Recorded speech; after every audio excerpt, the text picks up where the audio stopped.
Hello everyone, welcome to Smes classes. आज हम इस वीडियो में पढ़ेंगे क्लास 8 एनसीईआरटी साइंस का चैप्टर नंबर 1 जो कि है क्रॉप प्रोडक्शन एंड मैनेजमेंट।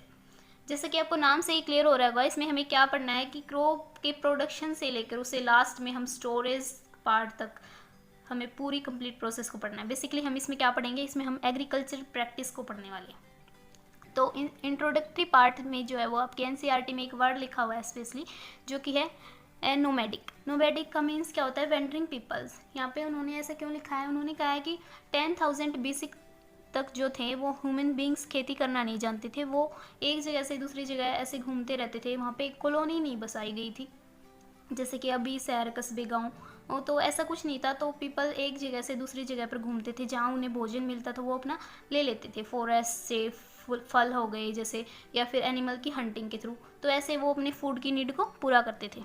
लेकिन बाद में जैसे जैसे कॉलोनी बसने लगी, एक जगह लोग कुछ ग्रुप में रहने लगे इकट्ठे, थोड़े कस्बे बनने लगे, तो वहाँ पे उन्होंने खेती करना सीखा। तो तब एग्रीकल्चर की शुरुआत हुई। तो स्टार्टिंग में देखिए क्या कर रखा है, क्रॉप। क्रॉप क्या होता है? बेसिकली जब सेम काइंड के प्लांट को, एक ही जैसे प्लांट को अगर लार्ज एरिया में ग्रो किया जाता है तो उसे हम कहते हैं क्रॉप। अब प्लांट से यहाँ पे कंफ्यूज नहीं होना है। प्लांट अलग होते हैं पौधे, और ट्री अलग होते हैं। प्लांट जो छोटे पौधे हैं, जो जिनकी जो लाइफ स्पैन होता है वो कम टाइम के लिए होता है।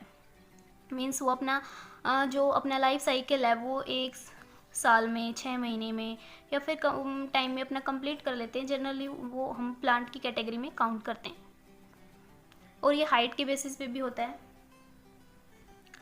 अब क्रॉप को 2 कैटेगरी में डिवाइड किया गया है on the basis off season, कि वो किस सीजन में ग्रो करती हैं। उसके बेसिस पर उन्हें 2 कैटेगरी में डिवाइड किया गया है, जो कि खरीफ क्रॉप और रबी क्रॉप। जो खरीफ क्रॉप होती हैं वो रेनी सीजन में ग्रो करती हैं। रेनी सीजन कब से कब तक? जून से सितंबर तक। तो जून से सितंबर तक हमारी कौन सी क्रॉप ग्रो करती हैं? खरीफ क्रॉप ग्रो करती हैं। इसमें एग्जाम्पल दिए गए हैं पैडी, मेज, सोयाबीन, ग्राउंडनट और कॉटन। और रबी क्रॉप की बात करें तो रबी क्रॉप कौन सी हैं? जो विंटर सीजन में ग्रो करती हैं, अक्टूबर से मार्च। तो ये होती हैं रबी क्रॉप। इसमें हम example wheat, gram, P, mustard and linseed, ये इसके एग्जांपल हैं। ये बाकी सब तो आप जानते होंगे। मे बी लिनसीड आपके लिए कोई नया वर्ड हो। तो लिनसीड जो है वो ऑयल सीड क्रॉप होती है, जिसमें हाई ओमेगा 3 फैटी एसिड होते हैं, जिसे हम अल्फा लिनोलेनिक एसिड भी कहते हैं। ये रिच होती है प्रोटीन में, फाइबर में, और इसमें फाइटोएस्ट्रोजन भी पाया जाता है, जो कि एक हार्मोन है। अब ये जितने भी जो एग्जाम्पल हैं, ये एग्जाम्पल और भी बहुत सारे हो सकते हैं, पर जो ये एग्जाम्पल लिखे हुए हैं मैंने, ये एनसीईआरटी की बुक के एग्जाम्पल है। तो आपको किसी भी कम्पिटिटिव एग्जाम के लिए आपको पता है कि आपको एनसीईआरटी के जो एग्जाम्पल हैं वो तो याद ही होने चाहिए। तो आपको ये एग्जाम्पल तो याद ही करने हैं, इसके अलावा और एक्स्ट्रा करना चाहें तो कर सकते हैं।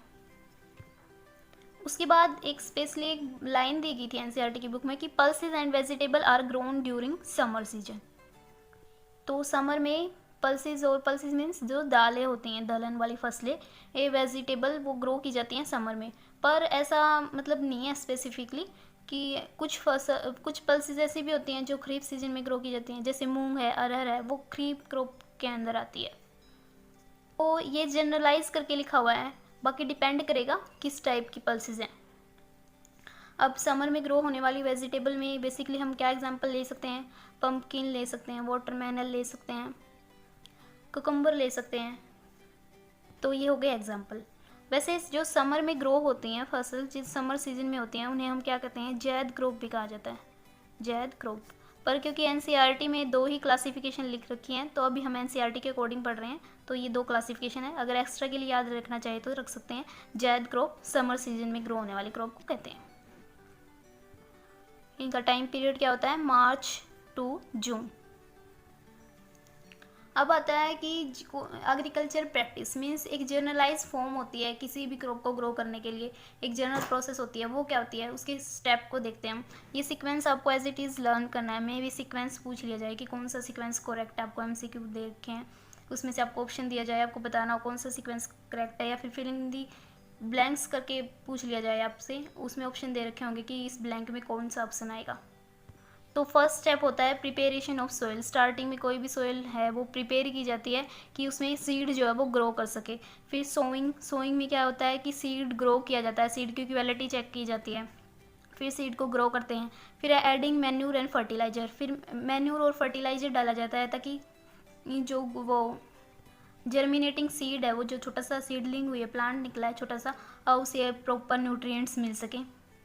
फिर इरिगेशन किया जाता है, प्रॉपर वाटर की सप्लाई की जाती है क्रॉप को, और फिर वहाँ पे जो है अनवांटेड प्लांट्स भी ग्रो हो जाते हैं। अनवांटेड प्लांट्स को हम कहते हैं वीड। तो वीड्स से प्रोटेक्शन की जाती है, उसे उखाड़ा जाता है या फिर उस पर स्प्रे करके उसे ख़त्म किया जाता है।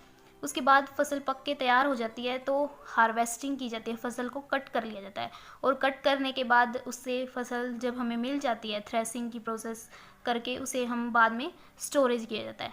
तो ये थे इसके कुछ स्टेप जो आपको इसी सीक्वेंस में याद करने हैं। हम one by one in step को डिटेल में पढ़ेंगे। तो फर्स्ट स्टेप था हमारा preparation of soil. Preparation of soil में हमें क्यों करते हैं हम preparation of soil? Basically preparation of soil में क्या होता है, हम मिट्टी जो होती है हम उसे लूज़ करते हैं, वो जनरली टाइट होती है। अगर ड्राई सोइल है तो वो और भी ज़्यादा टाइट होगी, तो उसे हम लूज़ करते हैं, लूज़ करने की कोशिश की जाती है। इसी को हम कहते हैं प्रिपेरेशन ऑफ सोइल। कैसे की जाती है? कि प्लगिंग के द्वारा, टीलिंग के द्वारा।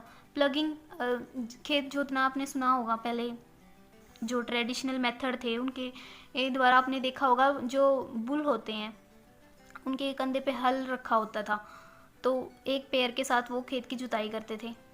लेकिन आजकल कैसे करते हैं कि ट्रैक्टर होता है और ट्रैक्टर के पीछे जो है वो कल्टीवेटर लगा होता है, जैसे जैसे वो चलता है तो वो उसे करता है, खेत की जुताई होती जाती है। सो प्लगिंग के दो मेथड दे रखे हैं यहाँ पे, एक है आपका ट्रेडिशनल मेथड और एक है मॉडर्न मेथड। ट्रेडिशनल मेथड के अंदर भी दो पार्ट आएंगे आपके, एक है हो से, एक जो है वो प्लगिंग करना, एक है प्लो से करना। होज से बेसिकली क्या होता है, ऐसे एक स्ट्रक्चर हो गया और यहाँ पे एक कॉम्ब लाइक ऐसे एनिमल की पीठ पे इसे रख के, यहाँ पे मान लो यहाँ पे एक एनिमल है, यहाँ पे एक एनिमल है, बुल उसकी जो नेक पे रखा हुआ है ये, और ऐसे वो इसे खींच पुल करेगा और ऐसे मिट्टी के अंदर लाइन बनती जाएंगी।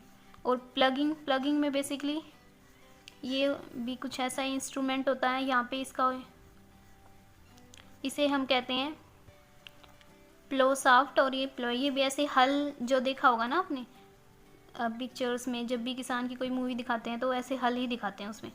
तो ये वो होता है कल्टीवेटर, ट्रैक्टर के पीछे जो कल्टीवेटर हरों फाले लगे होते हैं उसे हम कहते हैं। तो ये थे मेथड इसके प्रिपरेशन ऑफ सोइल के। अब इसका फ़ायदा क्या होता है, हम क्यों करते हैं? इससे क्या होता है, एक सोइल जो थी वो लूज़ हो जाती है, लूजन करनी होती है हमें सोइल। अब लूज़ क्यों करते हैं हम सोइल को? ताकि उसमें हेल्दी माइक्रोब्स जो है वो ग्रो कर सकें। माइक्रोब्स वो ग्रो कर सकें जो हमारी फसल के लिए जो है वो फर्टिलिटी इंक्रीज़ करते हैं, वो सोइल की फसल के लिए अच्छे हैं हमारे।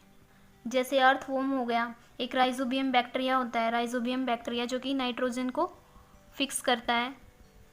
जो दाल होती हैं, पल्सिस होती हैं, उनकी रूट्स नोडल्स में रहकर ये उसे फिक्स करता है। तो ये कुछ माइक्रोब्स होते हैं, जैसे अर्थवॉर्म हो गया, राइजोबियम बैक्टीरिया हो गया, कुछ ऐसे माइक्रोब होते हैं जो हमारी सोइल की फर्टिलिटी को इंक्रीज़ करते हैं। तो वो उसमें कब ही रह पाएंगे? जब ही रह पाएंगे जब वो सोइल जो थोड़ी लूज़ होगी, तभी उसमें वो ग्रो कर पाएंगे। और क्यों करते हैं हम प्लगिंग? कि लेवलिंग हो जाए उसकी, मतलब सोइल जो है वो एक जैसी हो जाए, एक ही लेवल पे हो जाए, ताकि जब हम इरिगेशन का स्टेप करें, जब वाटर दे, तो ऐसा ना हो एक जगह बहुत ज़्यादा पानी है और एक जगह बिल्कुल ही पानी नहीं है। तो ये थे कुछ जिसकी वजह से हम प्लगिंग करते हैं। और प्लगिंग के और क्या हो सकते हैं रीजन? जैसे कि पहले से कोई फसल थी, वहाँ पे फसल बो रखी थी, उसकी जो वहाँ पे कुछ और वीड्स उगी हुई थी, तो उसे हम निकाल देते हैं इस प्रोसेस से। क्योंकि अगर हम उसे कल्टीवेट कर रहे हैं, मतलब अगर हम उसकी जुताई कर रहे हैं, तो साथ में वो भी बाहर निकल रही हैं। नेक्स्ट स्टेप है सोइंग। सोइंग क्या होता है? सीड को बोना।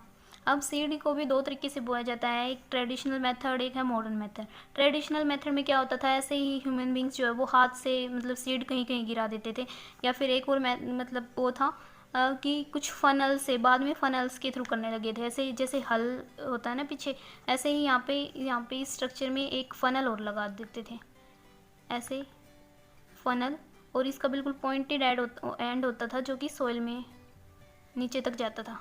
तो यहाँ से सीड जो है वो, इससे क्या होता था, एक प्रॉपर डिस्टेंस पर जो है वो सीड नीचे तक जाते थे, जो कि हाथ से गिराने में उनकी डिस्टेंस एक ही जगह पे ज़्यादा गिर गए हैं और एक जगह पे कम गिर गए हैं। तो मतलब ऐसे इसको अवॉइड करने के लिए फनल मेथड का यूज़ किया जाता था।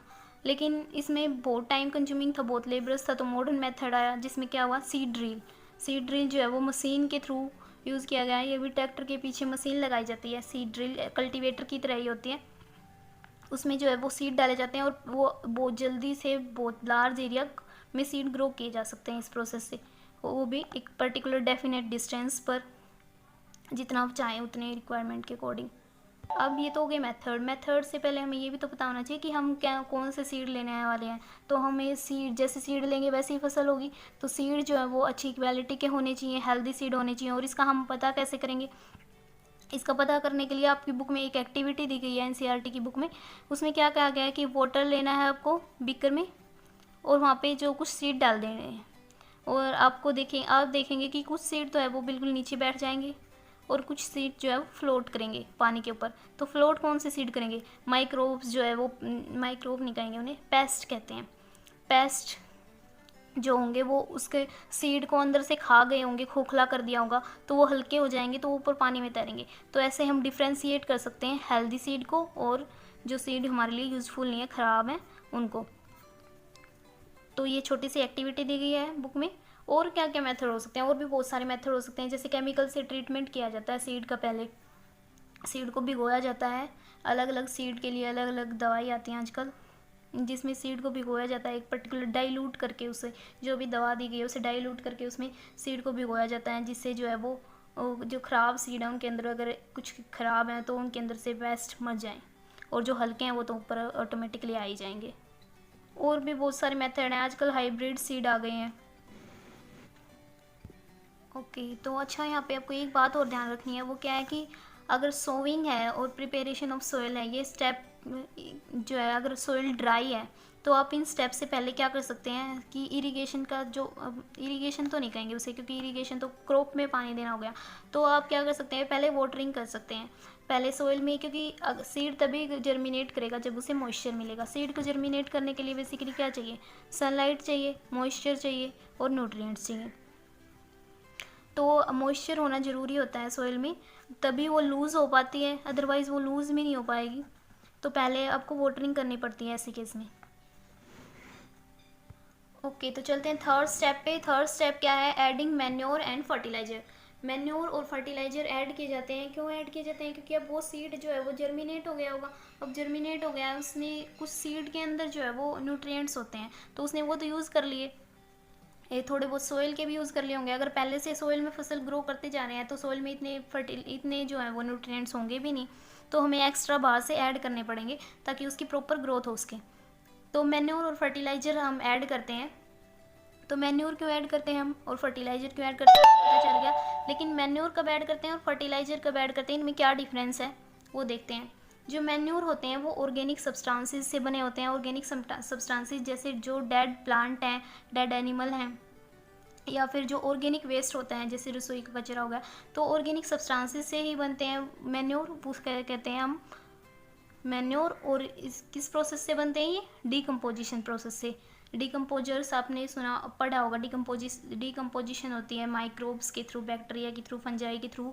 वो क्या करते हैं? वो सब्सटेंस को डिकम्पोज कर देते हैं, उसको मिट्टी में कन्वर्ट कर देते हैं। उसके न्यूट्रिएंट्स जो हैं वो, जैसे कोई भी प्लांट है, डेड डेड एनिमल है, उसके अंदर जो भी हैं प्रोटीन, न्यूक्लिक एसिड, नाइट्रोजन, जितने भी एलिमेंट हैं वो उन्हें जो है वो सोइल में मिल जाते हैं फिर बाद में। फर्टिलाइज़र क्या होते हैं? फर्टिलाइज़र जो है वो इनऑर्गेनिक साल्ट होते हैं, और जैसे ये डिकम्पोजिशन के द्वारा बनाए जाते थे माइक्रोब्स की हेल्प से, कुछ डिकम्पोजर की हेल्प से। और ये क्या होते हैं? ये फैक्ट्रीज़ में बनाए जाते हैं, इंडस्ट्री में बनाए जाते हैं। मैन्योर के अंदर जो है वो ह्यूमस होता है। ह्यूमस किसे कहते हैं? जो सोइल की टॉप मोस्ट लेयर होती है, जो कि माइक्रोब्स वो डिकम्पोजर के डिकम्पोज करने से जनरेट होती है, मोस्ट फर्टाइल लेयर जो होती है ये, इसे हम कहते हैं ह्यूमस। इसमें ह्यूमस होता है, इसमें कोई ह्यूमस नहीं होता। ये less in specific plant nutrients, ऐसे क्यों कह रहे हैं? क्योंकि इतने ज़्यादा न्यूट्रिएंट्स नहीं होंगे ये, अगर मतलब अगर हमारा मैन्योर है तो क्यों नहीं होंगे? क्योंकि ऐसा तो नहीं है कि अगर कोई भी डेड प्लांट एनिमल है उसमें ऐसा तो नहीं होगा कि बहुत ही ज़्यादा अमाउंट में न्यूट्रिएंट्स रहे हों, या फिर स्पेसिफिकली एक टाइप का न्यूट्रिएंट बहुत ज़्यादा अमाउंट में रहा हो। तो ऐसा नहीं हो सकता है। ऐसा करने के लिए अगर हमें एक टाइप का ही न्यूट्रिएंट्स चाहिए किसी प्लांट की ग्रोथ करने के लिए, और वो हमें अपनी क्रॉप में डालना है, तो फिर हम मैन्योर नहीं ले सकते, ये इसकी एक लिमिटेशन है। फिर हमें क्या लेना पड़ेगा? फिर हमें लेना पड़ेगा फर्टिलाइज़र, क्योंकि फर्टिलाइज़र तो जो है फैक्ट्रीज़ में बनाए जा रहे हैं केमिकल के कम्बिनेशन से। तो उसमें हमें क्या है, जो भी हमें न्यूट्रिएंट्स चाहिए वही बना बनाया हम लेके डाल देते हैं। ये कुछ एग्जांपल दे रखे हैं फर्टिलाइज़र के, ये एनसीईआरटी के एग्जांपल हैं, तो ये तो आपको याद करने ही करने हैं। जो 3 मोस्ट एसेंशियल होते हैं वो कौन से होते हैं? नाइट्रोजन, फॉस्फोरस और पोटाशियम। उसके अलावा जो एग्जांपल दे रखे हैं यूरिया, अमोनिया, सल्फेट और सुपर फॉस्फेट। तो मैन्योर और फर्टिलाइज़र में डिफरेंस जो है वो पूछा जा सकता है। तो नेक्स्ट स्टेप पे चलते हैं। अब हमने फर्टिलाइज़र और मैन्योर भी ऐड कर दिया।